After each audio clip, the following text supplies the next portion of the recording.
Buster's Malheart is a puzzlingly intricate film that's just waiting to be pieced together. A film that many have unfortunately seen only once and chalked the experience up to simply being too experimental or absurd. Personally, Buster's Malheart is the most engaging film that I've watched all year, and after 5 viewings and a personal interview with the director ADINA SMITH, I still don't claim to have the correct answers as to what occurs in this film and why. At the same time, I don't believe this is a film that is meant to be told with one intended solution or meaning. So consider this less of an explained review and more as a discovered review, because we're about to go inside the world of Buster's Malheart. As can be expected, heavy spoilers are to follow. But now it's just me with the real world.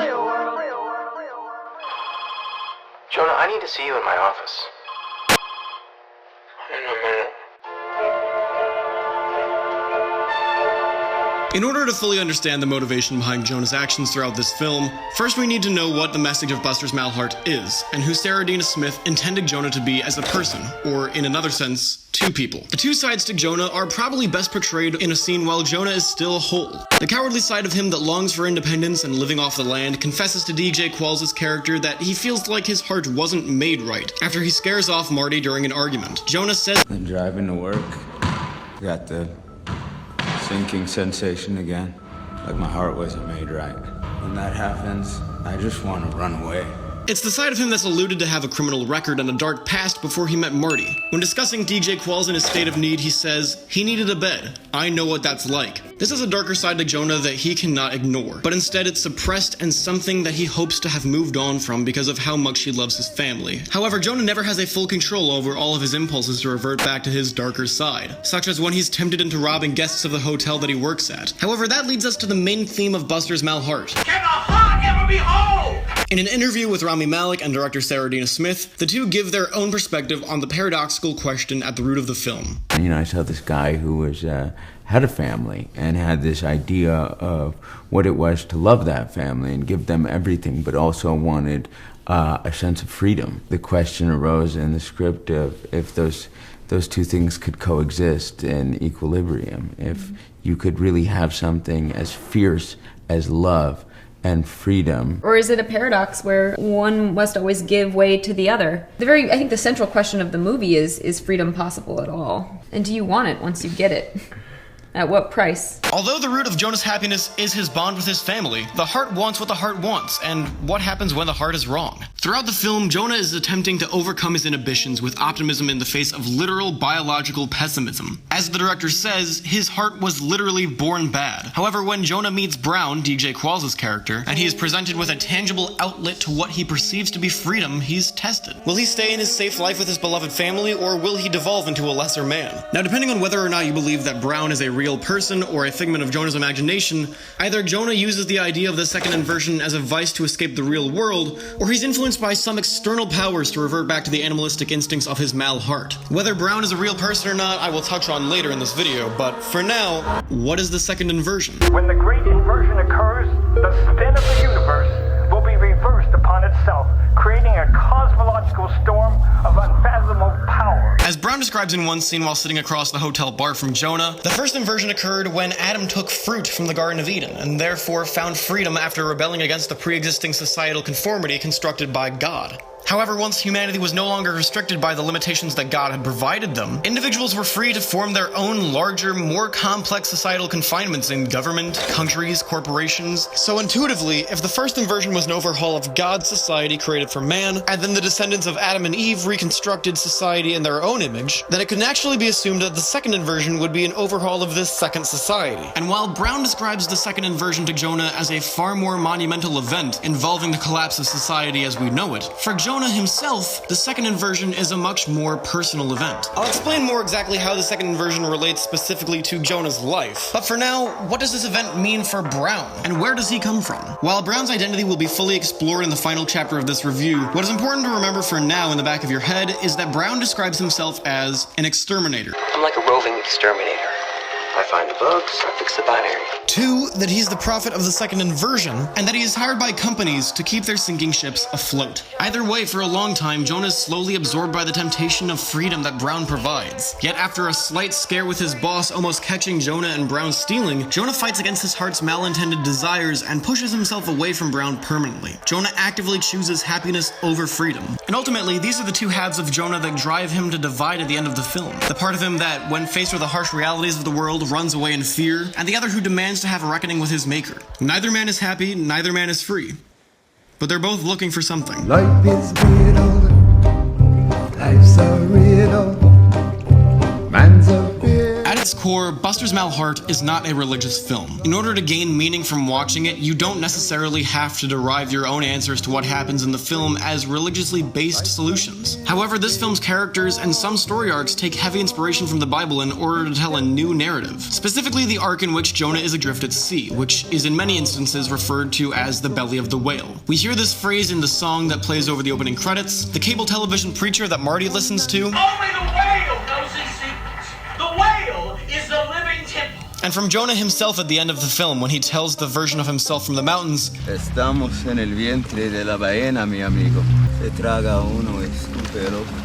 Throughout the movie, this film shares thematic similarities to the biblical story of Jonah and the whale, and to understand specifically many of the moments where Jonah is adrift at sea, including the question of how he got there in the first place, here's an extremely brief recap of the story from the book of Jonah. Granted, I've never been a very religious person and my understanding is menial, but from watching a few videos on the subject, a few articles online, and the VeggieTales music video, this is what I've collected. In the Hebrew Bible, Jonah was a prophet called upon by God to declare the word of God against the city of Nineveh. Fearing and not understanding the power bestowed upon him as a prophet, Jonah fled to the sea and onto a fully crewed ship. However, not too long into the journey, a horrible storm began to harm the vessel. After doing everything in their power to ease the travel, the crew realized that the storm was more than just violent weather. In fact, it was the wrath of God himself. At random, the crew decided among them that Jonah was the man at fault. Jonah admits this and allows the crew to throw him overboard. Once this happens, the sea settles, and Jonah is said to have been swallowed by a large fish. Now within the belly of this fish, which in other retellings is represented by a whale, Jonah prays for forgiveness for his misgivings, and God commands the fish to spit Jonah out after 3 days and 3 nights. With his newly restored faith, God sends Jonah once again to the city of Nineveh, at which point he obeys God's request.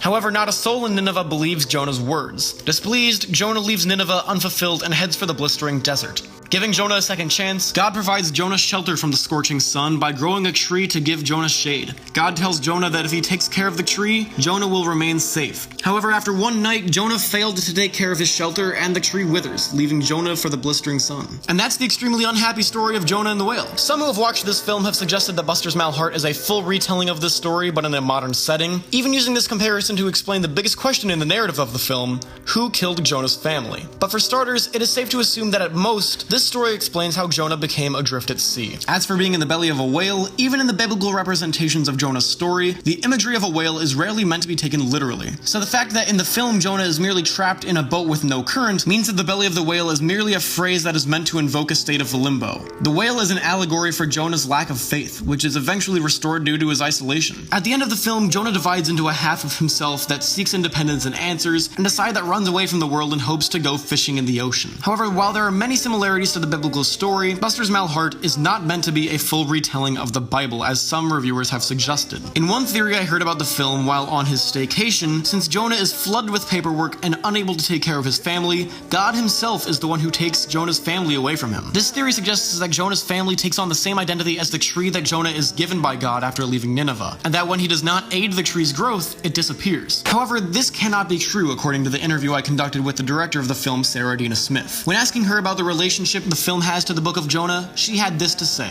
"The film is a response to Jonah and the whale, but it's not a one-to-one retelling. Both stories are about a man with a rebellious heart, but my Jonah is stronger than the biblical Jonah. He doesn't give in. His heart is so strong he can go against the laws of nature. My Jonah tears space-time a new asshole." This confirms that, for one, the character Jonah in the film is not meant to be the same person as portrayed in the Bible. I personally believe that ADINA SMITH probably compared her Jonah to the biblical Jonah so as to provide a weaker parallel to her more passionately willed character. Saying that Jonah does not give in to temptation suggests that Jonah did not give up on his family and does not give in to the intentions of Brown. While it is suggested that Jonah has a corruptive past and was born with a bad heart, it is clear that in the director's eyes, this in no way deters his incredible love for his family. A love that defies nature and tears space-time its new asshole, which is probably the best thing I've ever heard a director say. But if thematically Jonah most likely did not kill Marty and Roxy, then there's no other explanation as to who killed Jonah's family. What is this tear in space-time that Sarah ADINA Smith refers to, and where does that leave Jonah?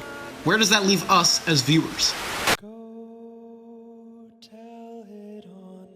As I said before, there are many different ways to view Buster's Malheart, and many have taken the indecisiveness of Jonah as a character to perceive it as a film about mental illness. For example, while Jonah has so much abundant love for his family, it still seems as though he kills Marty and Roxy in the film due to the lack of security footage of Brown. While I do not believe that it was Sarah ADINA Smith's mission to make this film about that subject, she has said that that is a perfectly reasonable way of interpreting the film. In fact, almost every single theory I've heard about this film's conclusion revolves around the fact that Jonah imagined the existence of Brown due to his insomnia, and therefore implying that either God or Jonah killed his wife and daughter. There is clearly a darkness in Jonah, one that comes from his bad heart. However, in many interviews about the making of the film, Sarah ADINA Smith has stated that she likes making films about people who appear to be crazy, but in the end get something right about the universe that they are in. So what exactly does Jonah know that the rest of the world does not? Let's entertain the possibility for a moment that Brown is not just a hallucination within the confines of Jonah's mind. While he does not appear in the security footage of the hotel, what if calling himself the last free man means that he's a lot more free than he's letting on? Of course, this may at first sound a bit far-fetched on the surface, but first think about the dynamic between Brown and Jonah, who Brown claims to be, and what his true motivations are.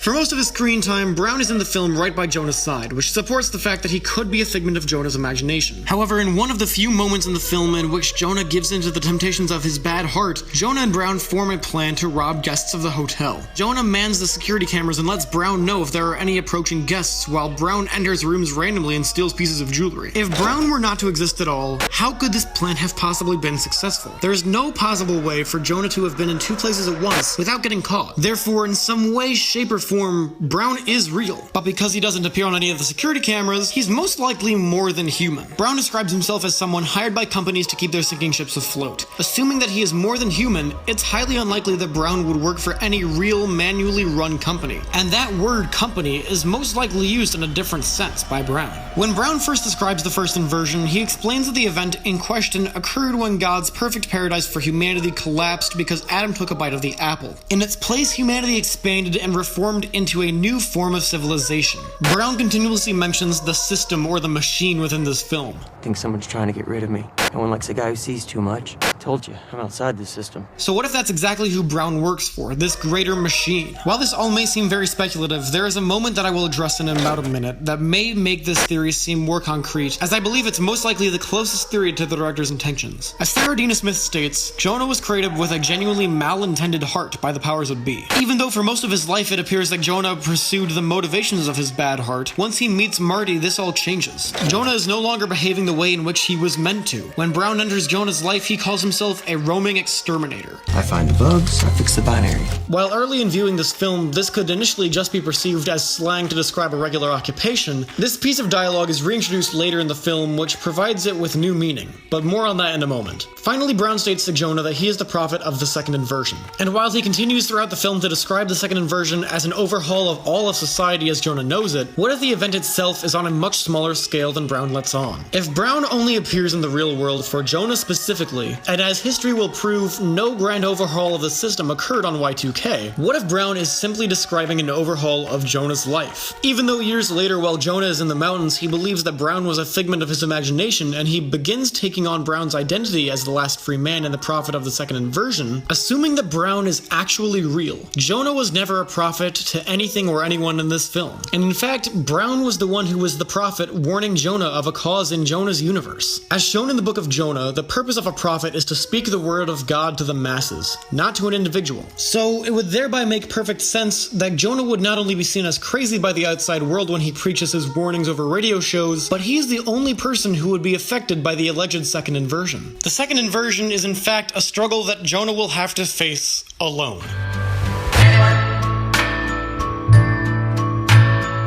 So this brings us to the biggest question of the film. Who killed Marty and Roxy? Keeping in mind this new perspective on Brown's character, let's walk through the narrative of the film after Jonah finds Marty and Roxy dead. Jonah mourns for the loss of his family and bullies himself over his foolishness for ever trusting the man he never knew the name of. However, this all changes when Jonah learns that no security footage ever recorded a trace of Brown, and this makes him believe that all this time he's been talking to himself. Panic-ridden over this newfound information, Jonah swallows the truth that he was actually the one to commit the murders. However, refusing to accept this at the funeral, Jonah flees for the mountains, where his good side and his cowardly side come to a breaking point. The version of Jonah who later becomes known as Buster seeks answers from his maker about the second inversion and the death of his family, yet receives none for many years. Plagued by the knowledge of his own insanity and guilt, Buster eventually starts acting as insane as he believes he is. This is until, at the residence of an elderly couple, Jonah sees on a television special about Christmas miracles that a letter in a bottle written by his other self previously in the film has washed ashore. After a plea from his mother to give himself to God and a run-in with a police officer looking for Buster, Jonah sees another program on the television that changes the entire through line of this film. This is the moment that I've been mentioning that would bring a bunch of previous points back into play. A psychic named Dr. Tabitha Moon offers free spiritual consultations, and Jonah calls her number.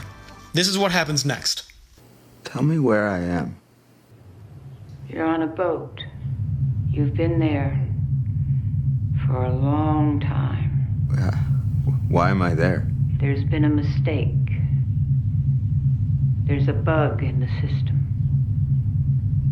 How can I fix it?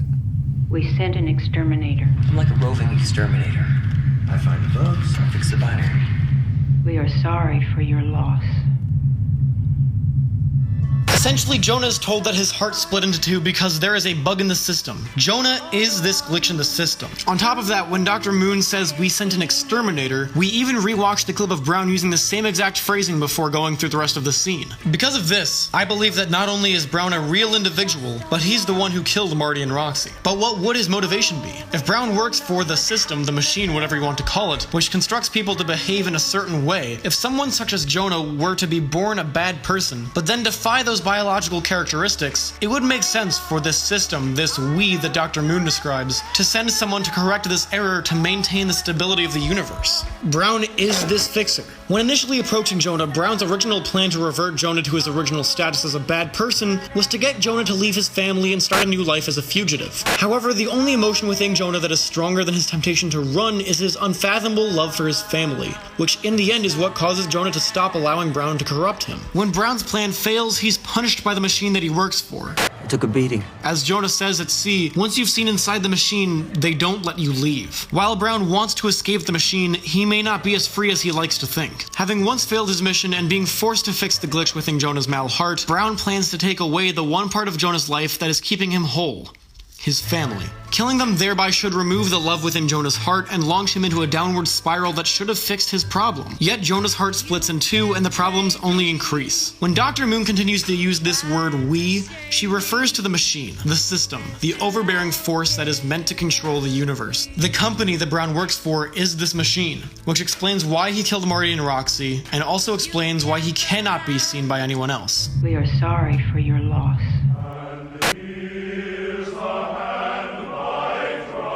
Finally, what does the island at the end of the film represent? Does Jonah succeed in coming to terms with his creator? Near the end of the film, when the two versions of Jonah see each other for the first time, Jonah at sea tells Buster, Estamos en el vientre de la ballena, mi amigo. Se traga uno estúpido. Both Jonahs at this point are in a limbo of sorts. Both are looking for reasons for their punishment, and both are receiving the answers that the other wants. After learning that he is in fact not guilty of killing his family while talking to Dr. Moon, and hearing his plea from his mother to give himself to God, Buster realizes that in order for the second inversion to occur, in order for one of them to escape the belly of the whale, he must give himself to his creator. On New Year's Eve Y2K, Jonah makes this sacrifice, and after Jonah disappears into thin air after being shot by the police, we see the clean-cut incarnation of Jonah wash up on the beach of an island. He sees his family, and the film ends. This island in question has been mentioned before in the film by the man on Jonah's television who says that There is a tiny island to be found, a brief respite, like the eye of a hurricane. This place exists and doesn't exist. The perpetual calm of the center of a black hole where loved ones fish on the shores of the cosmos together with immense gratitude for this rare and special peace.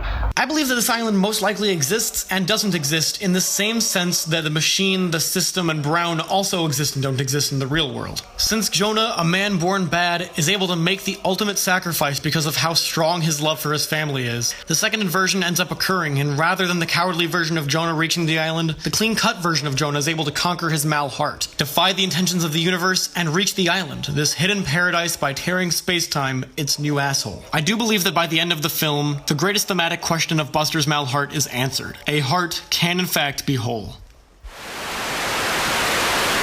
After many months of preparation, that is the closest I can get to describing and explaining the intricacies of the film Buster's Mal Heart. I would like to thank ADINA SMITH so much for talking to me about her film and answering a few questions I had about Buster's Mal Heart. Her responses helped shape the arc of this review, and I feel like I could not have properly attempted to do this movie justice without her aid. I'm going to post the full interview I conducted with her in the description in case anyone wants to read it. And to end, I'd like to read the answer Miss Smith gave when I asked her what it is about the two hearts of Jonah that separates one as a coward and the other as a free man. Enjoy. I don't think either man is free. Not really, anyway. For me, the film is asking whether freedom is actually possible. What kind of freedom is available to us in a universe governed by causality? What kind of peace? What kind of grace? What kind of dignity? I believe we have radical freedom, terrifying freedom in fact. It's implicit in each and every breath we take. We don't have to be here. Suicide is always an option. But if we decide to stick it out, then the trick is to learn to ride the wave of the fleeting present, because that can be very joyful. The crest between the inhale and the exhale is where our freedom lies. Mathematically, that's the random seed. The rest of it is not up to us. Not really, anyway. We're plopped down into a world we didn't create, born into an infinitely intricate story already unfolding. We only have control over how we choose to be. It takes courage to be aware of the cliff's edge, but once you embrace the uncertainty of it all, it's incredibly freeing. That brief respite between breaths, that rare and special peace, that feeling of grace, I'm pretty sure that's what all the monks and priests and surfers and yogis and skiers and dancers and lovers are all after. Freedom takes practice. This has been Discovering Buster's Mal Heart. Thank you.